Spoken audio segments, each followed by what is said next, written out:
Bueno, escolta, benvinguts a la Piscis Season, no? Escolta, aquests peixicos donant voltes, què tal? Ai, ben bé.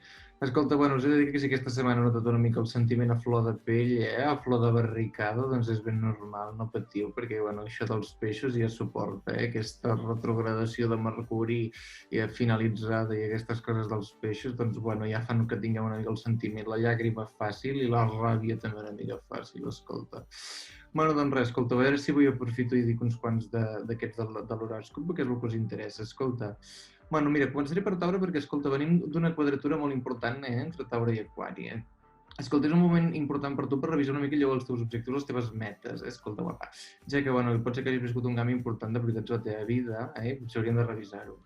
Cranc, pot ser que tu tinguis una situació una mica xunga, pot ser que tu estiguis una mica allò, bueno, més trist del que és habitual, Cranc? Segurament allò et sents una mica estressat o sota pressió per algun tema que t'afecta personalment, doncs bé, aquest tema t'he de dir que definirà bastant la teva situació del 2021, o sigui que treballa el bé, fot una mica de coseta.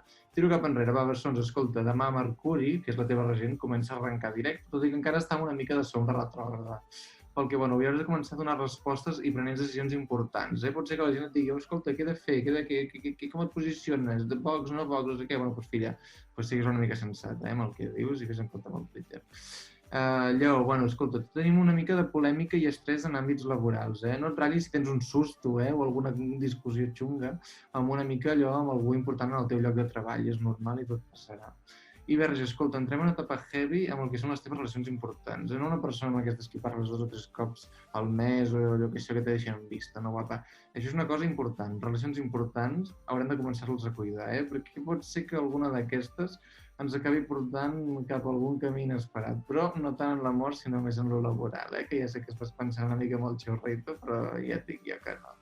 I bueno, doncs res, escolta, fins aquí el meu temps d'avui. Espero que us hagi agradat i ens veiem la setmana que ve. Més notícies, novetats i astrologia. Vinga, una abraçada, guapa.